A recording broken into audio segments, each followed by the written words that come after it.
আসসালামু আলাইকুম everyone, welcome back to Nusrat Samira's kitchen.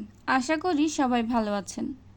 আজকে আমি আপনাদের তৈরি করে দেখাবো রেডিমিক্স হালিম রান্নার সবচেয়ে সহজ ও পারফেক্ট রেসিপি। আর এই রেসিপিটির জন্য আমি রাঁধুনির হালিম মিক্সের এই প্যাকেটটি ব্যবহার করব। তাহলে চলুন ভিডিওটা শুরু করা যাক। রাঁধুনির হালিম মিক্সের প্যাকেটটা খুললেই পেয়ে যাব দুইটা স্যাশে, যার একটার মধ্যে থাকবে মশলা আর একটার মধ্যে থাকবে চাল ডালের মিশ্রণ। এখন এই চাল ডালের মিশ্রণের প্যাকেটটা কেটে একটি বোলের মধ্যে ঢেলে নেব। তারপর এখানে দিয়ে দেব 2 কাপ পরিমাণ ফুটন্ত গরম পানি।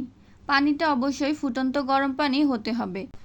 পানি দেওয়ার শেষে মিশ্রণটাকে একটি স্প্যাচুলার সাহায্যে ভালো করে মিশিয়ে নিতে হবে। গরম পানিটা দেওয়ার ফলে এই চাল ডালের মিশ্রণটা হালকা একটু সেদ্ধ হয়ে আসবে। ভালোভাবে মেশানো হয়ে গেলে এখন ঢাকনা দিয়ে ঢেকে রাখবো 30 মিনিটের জন্য। এর মধ্যে মিশ্রণটা পানিগুলো শুষে নিয়ে ফুলে ডাবল হয়ে যাবে। চুলায় একটি কড়াইতে দিয়ে দিলাম 1/3 কাপ পরিমাণ তেল। তেলটা একটু গরম হয়ে আসলে এবার দিয়ে দেব 1/2 কাপ পেঁয়াজ কুচি। এবার ভালোভাবে নেড়েচেড়ে পেঁয়াজগুলোকে গোল্ডেন ব্রাউন কালার করে ভেজে নেব। এই পর্যায়ে পেঁয়াজগুলো গোল্ডেন ব্রাউন কালার হয়ে গেছে, যাকে বেরেস্তাও বলতে পারেন। এখন অল্প কিছু পেঁয়াজ রেখে বাকি পেঁয়াজ বেরেস্তাগুলো তুলে নেব। এখন এই তেলের মধ্যেই দিয়ে দেব 1/2 কেজি পরিমাণ মুরগির মাংস। আর এই মুরগির মাংসটাকে আমি আগে থেকে একটু সেদ্ধ করে নিয়ে, যাতে হালিমটা রান্না করতে সময় কম লাগে। মুরগির মাংসগুলো নেড়েচেড়ে তেলে ভেজে নেব। এতে মাংস থেকে খুব সুন্দর একটা ফ্লেভার আসবে। এখন হালিমের প্যাকেট থেকে যে মশলার প্যাকেটটা ছিল সেই প্যাকেটটা দিয়ে দেব এবং হালিমটাকে আরও একটু টেস্টি করার জন্য এক্সট্রা কিছু মশলাও এখানে অ্যাড করে দেব। আজকে আমি হালিম রান্নার জন্য মুরগির মাংসটা ব্যবহার করছি। আপনারা চাইলে এখানে মুরগির মাংসের পরিবর্তে গরুর মাংস বা খাসির মাংসটাও ব্যবহার করতে পারেন। দিয়ে দিলাম 1 চা চামচ আদা বাটা, 1 চা চামচ রসুন বাটা, 1 চা চামচ মরিচের গুঁড়া ও স্বাদমতো লবণ। এবার মশলাগুলো মাংসের সাথে খুব ভালো করে নেড়েচেড়ে মিশিয়ে নিতে হবে।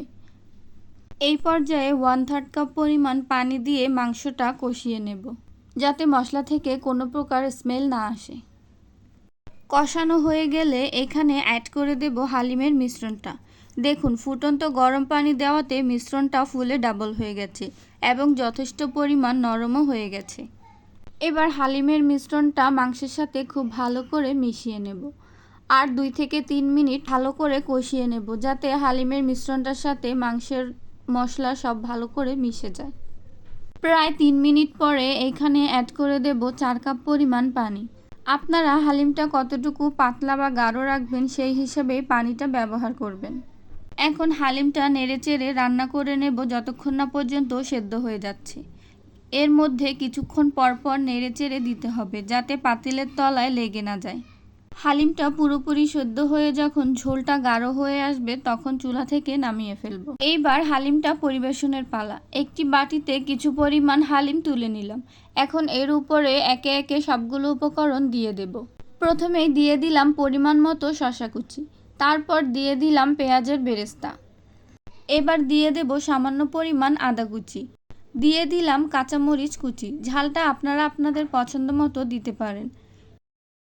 এবার দিয়ে দেব ধনিয়া পাতা কুচি ও 1 ফালি লেবুর রস। ব্যাস, তৈরি হয়ে গেল খুব সহজে এবং অল্প সময়ে পারফেক্ট হালিম।